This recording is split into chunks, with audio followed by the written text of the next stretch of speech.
বাংলাদেশ, ইসলামী যুব আন্দোলন বাংলাদেশ, ইসলামী শ্রমিক আন্দোলন বাংলাদেশ, জাতীয় ওলামা মাশায়েখ আইমা পরিষদ, ইসলামী আইনজীবী পরিষদ, জাতীয় শিক্ষক ফোরাম এবং ইসলামী মুক্তিযোদ্ধা পরিষদের সদস্য নবায়ন অথবা নতুন সদস্য হতে পারবেন।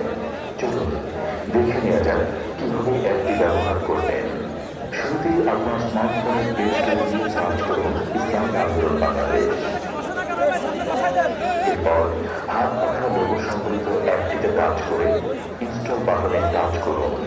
অ্যাপের ইনস্টলেশন প্রসেস শেষ হওয়ার পর ওপেন বাটনে টাচ করে অ্যাপটিতে প্রবেশ করুন। এবার আপনার সামনে অ্যাপটির স্বাগত উইন্ডো ওপেন হবে। এখান থেকে নিচের দিকে থাকা অ্যাকাউন্ট তৈরি করুন লেখায় টাচ করুন। এরপর আপনার পুরো নাম, মোবাইল নাম্বার, ইমেল ঠিকানা এবং পাসওয়ার্ড দিয়ে ওটিপি পাঠান বাটনে টাচ করুন। পাসওয়ার্ড দেওয়ার ক্ষেত্রে ইংরেজি অক্ষর, নম্বর ও স্পেশাল ক্যারেক্টার থাকতে হবে।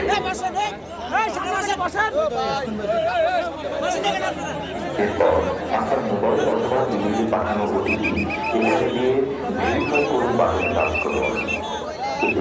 আপনি অ্যাপে সাকসেসফুলি লগ ইন হবেন।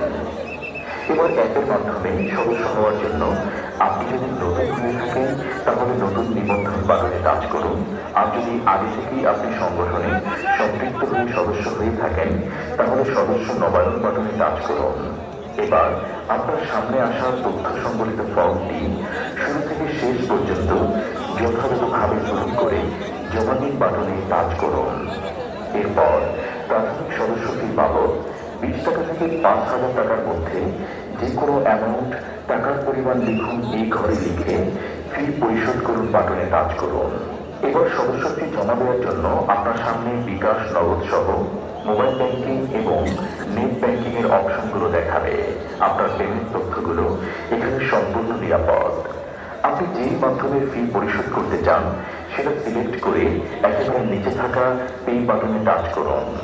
উদাহরণস্বরূপ এখানে বিকাশ সিলেক্ট করে পে বাটনে টাচ করুন।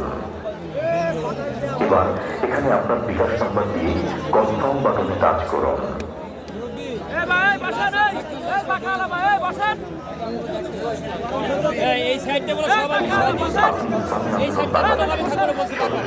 পারেন